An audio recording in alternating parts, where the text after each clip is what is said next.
Hey there, real quick before we get into the episode, I just want to ask you a huge favor. As you know, this podcast isn't monetized, and I really hope to keep it that way. And so, what would really be awesome is if you did me the favor of passing it forward, paying it forward.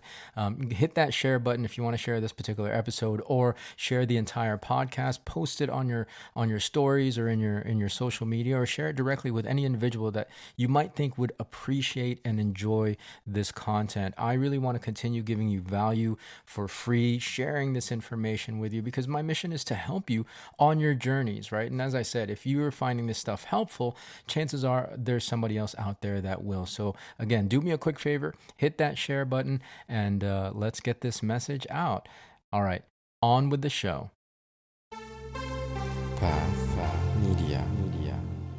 The real purpose, the underlying hidden purpose of events is to keep people in, right? And this is evidenced in the fact that there is a very derogatory term for people who stay in and who get attached to events but never build. The industry calls them cookie eaters. Hi, my name is Ronnie Cruz. After almost 2 decades as a career network marketer, I realized that despite continual work on my personal and professional development, that I had hit a massive brick wall. So I took a deep and honest look at myself, top to bottom, hoping to find answers, and my search led me to one conclusion. The definitions I held of my business, of my world, of my life were the very things holding me back. If I wanted to change, if I wanted to grow beyond my current circumstances, I had to wipe the slate clean and redefine. This show is dedicated to helping you identify the belief systems, the mindsets, the very definitions that have held you back, and then help you break through those limitations to finally create the life you've been working so hard to achieve.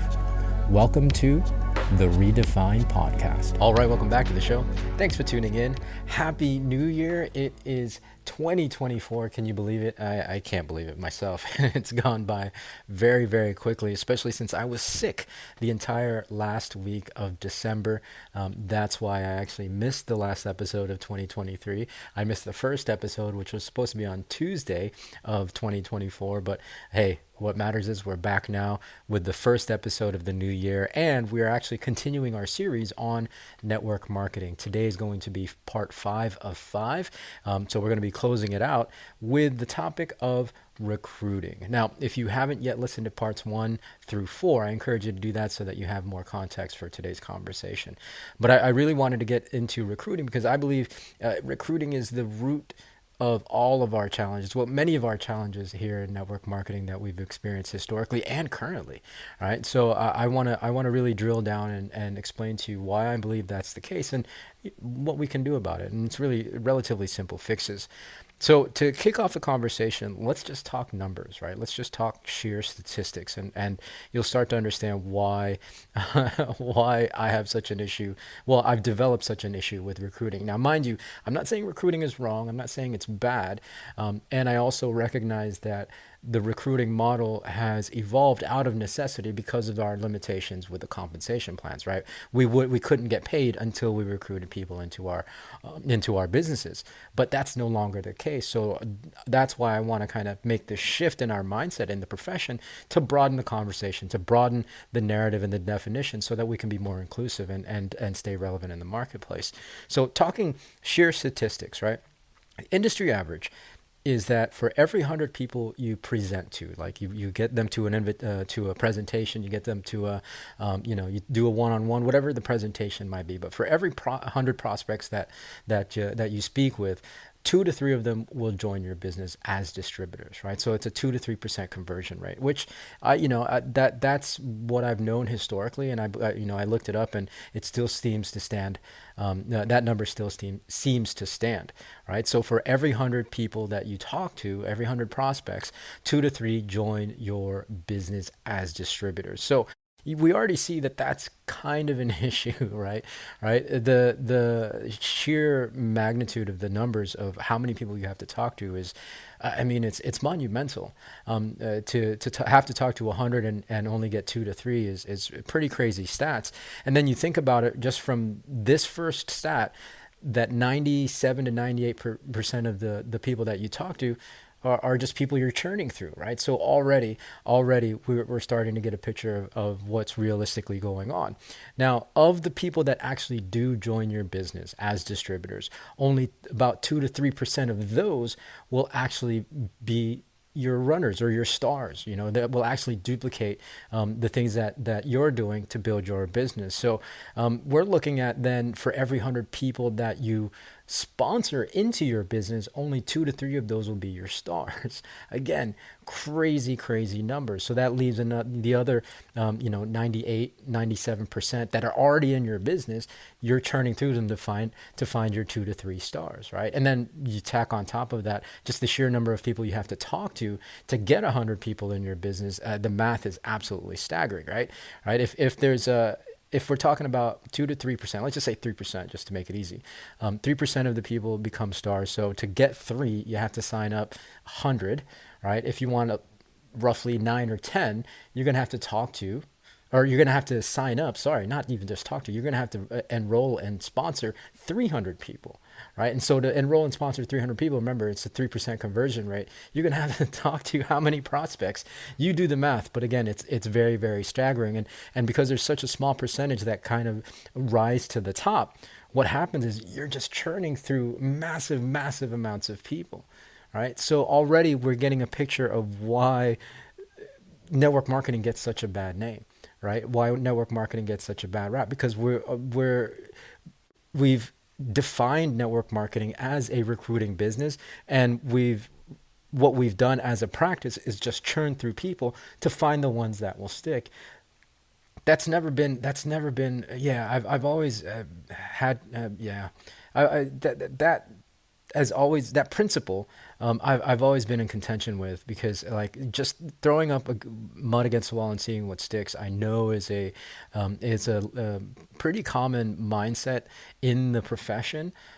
It's one that I never subscribe to, because people are more than just numbers, right? People are more than just stats that we churn through just to in order to find what we want out of the business, right? So again, like this is one of the big reasons why recruiting is an issue, especially because it doesn't have to be the case anymore, right? Yes, the limitations of the compensation plans used to dictate that, but more and more compensation plans are adapting to the marketplace, where you don't actually have to recruit a single person to start making money in the profession, in the business. You can just sell products, acquire customers, take care of those customers, and you can make commissions on the customer sales, as opposed to having a business built solely on recruiting.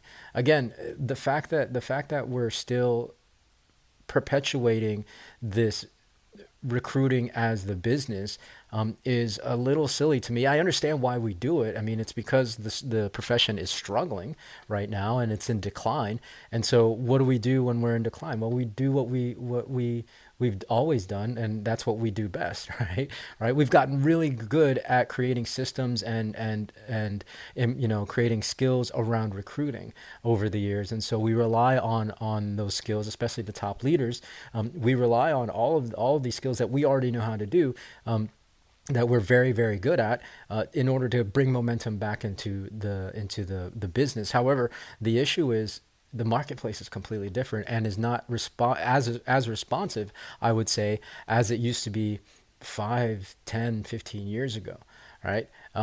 Moreover, what ends up happening is that even if your numbers are good, and even if you're really, let's say you're getting in 4 or 5% conversion rate, the churn rate is just as fast, because people not only realize that you're churning through them as a number, but they also recognize that there's more options out there for them, different ways of creating income for themselves that don't require recruiting, right?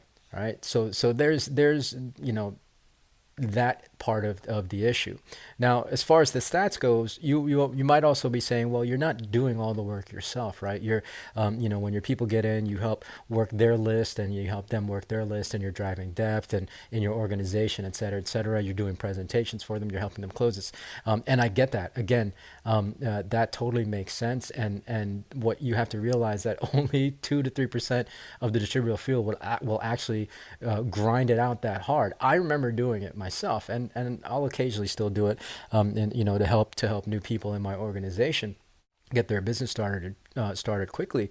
Um, I remember early on though, that's all we did, right? We would travel around the country, eventually internationally, to do presentations in living rooms, and as that local market grew, we'd start doing presentations in hotel conference rooms, et cetera, et cetera. But it was always the handful of 1, 2, 3% who were doing all the presenting, who was doing the closing. So it relied a lot on the that small percentage of people to again churn through and find, first of all, the 2 to 3% that will actually join the business, and then find the 2 to 3% that once they join the business will duplicate these behaviors. It's all about churn.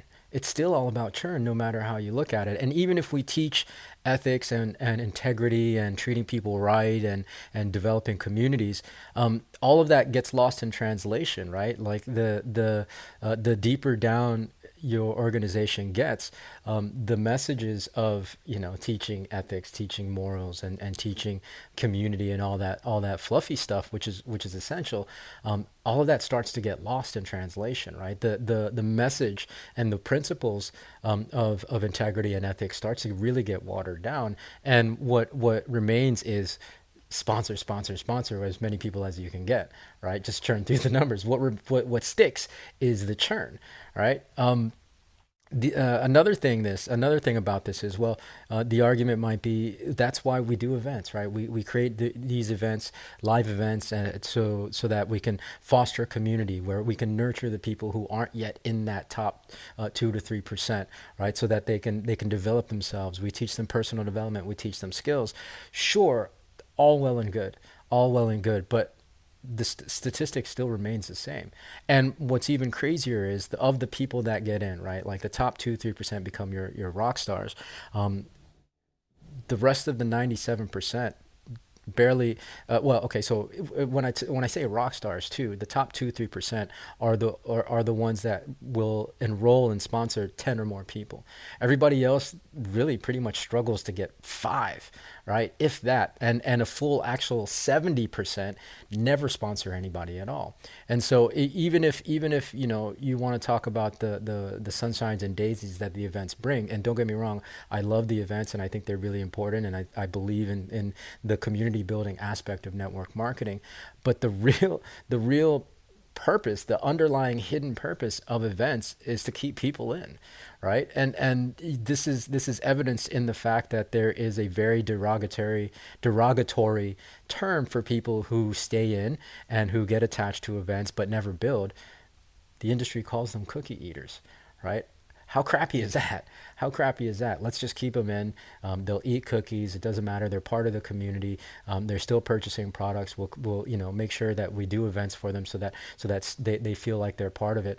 But whether or not they build, it's okay because we're churning through the numbers. I'm not cool with that. Not anymore, at least. Again, maybe that made sense 20 years ago, 10 years ago, but it doesn't make sense anymore because we've adapted our compensation plans to not have to rely solely on recruiting to build a business. Now, don't get me wrong. I think I said this at the beginning of the show. At the beginning of the episode, recruiting isn't necessarily inherently bad, or am I saying that it's wrong? Sure, it's required for if to access the higher levels and the deeper levels of the compensation plan. You got to build a downline if you want to access those larger payouts. However, it's not the only answer anymore, right? Now that compensation plans are starting to adapt to the marketplace and to address the fact that people don't want to recruit. I mean, that's the reason why compensation plans are adapting in the first place, right? Because people don't want to recruit and people can't recruit. Like a full 70% of the distributor field never recruits a single person. And so the compensation plans now, hopefully your company's compensation plan is adapting, but they're now adapting so that you don't have to enroll or sponsor anybody into your business before you start making money. You can just acquire customers and foster nurture your customers, and you'll get paid on customer sales without having anybody in your own personal genealogy downline, right? So there's no need for recruiting to be the only conversation. And in fact, I think we can have more reach, a broader reach in the general public, if we focused our attention and practice on selling products and services, which is what the business is anyways, right? Like when if we continue to define network marketing as a business of recruiting, it becomes even less legitimate than it was before in today's marketplace as a real business, because people are out here and they're doing affiliate marketing, they're selling and promoting products, right? They're building their content creation on the social spheres. They're creating influence for themselves, and they're making money as influencers promoting products and services, right? None of it has anything to do with recruiting. So if we really just let go of recruiting being the only answer for network marketing, we can broaden that conversation and be have more reach, and participate in the marketplace that everybody else is participating in, as opposed to only talking to network marketers or people who have never heard of network marketing, right? Generally, that's the only people we've been able to get in the business now, because are people who haven't heard of network marketing, because the people who have so many other options out there available for them, right? So what's the answer? Let's not just talk about recruiting, right? Let's not use these recruitment strategies in our presentations. Let's not make these hypotheticals a selling point, and these big bulk packages as the thing that drives the income in the business, and how to make that money, how to capitalize is by recruiting people in your organization. Let's make that the secondary answer, right? Let's make that the secondary answer. In fact, I wrote something here in my notes that I believe is good. Okay, so recruiting. Yeah, sorry, I got to read my notes here.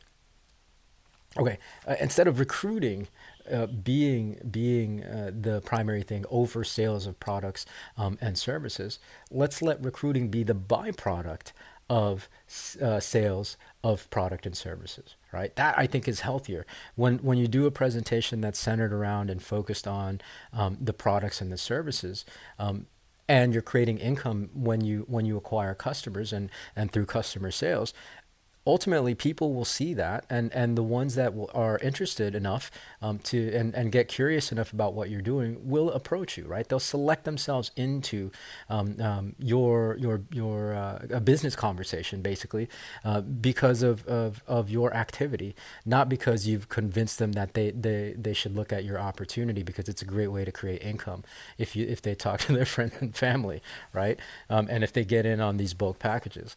You see how instead of convincing people that never wanted to do the business in the first place, by doing actual business and promoting products and services, and generating customer sales, the people who might be interested in that model will approach you, and you'll never have to convince a room full of people who are there to look at the products and services in the first place. You'll never have to try to convince them to do the business. You'll barely even have to mention the business in the presentation.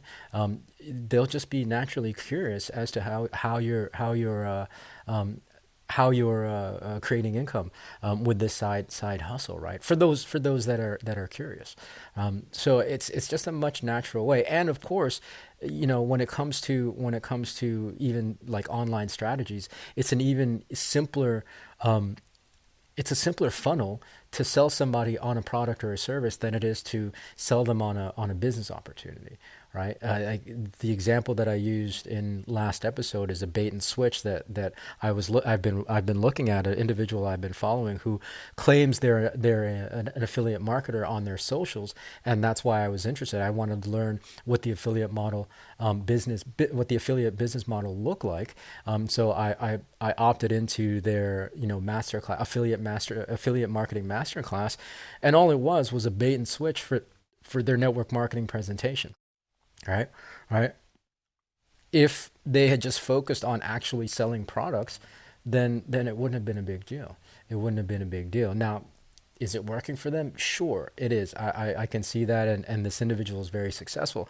However, it doesn't help the profession at all. I don't think it helps the people who the I don't think it's helping the prospects who opt in for an affiliate marketing masterclass tutorial to then see that they're just getting sold a network marketing deal, right? Again, it's the same thing that I talked about in this entire episode. It's that churning through numbers, no matter. And I think the biggest issue with the recruiting mindset is it's just churn through the numbers in any way, shape, or form that you can. And that's where the bad practices come from. This one specific instance is a great example, right? The affiliate marketer who's pretending to be affiliate marketer, but then the presentation is really just a network marketing presentation, right? Right. So again, I'm not saying that recruiting is wrong, but it can happen as a byproduct of selling products and services. And if you do that, it's just a healthier way to recruit, as opposed to actively recruiting and actively convincing everybody that you talk to that's within 3 feet of you, right? The old 3 feet rule. That they need to look at this business opportunity that's going to change their life. Selling people on a dream that never gets fulfilled, right? Right. Then all the people that we churn through, or that have gotten burned, won't have gotten burned, because all we got to do is help them sell products, right? And in fact, we're going to have to churn through less people. There's not going to be a churn in the first place, because the people that get into the actual business side of your efforts are the ones that want to be there and are willing to put in the effort. So again, the what historically would be the 2 to 3%, instead of churning through numbers to find them, they'll actually select themselves in, and your efforts are going to be that much more fluid and healthy, right? And healthy. So hopefully that makes sense. I know I was talking a little fast. There was a lot to get through, and I didn't want this to take 40 minutes.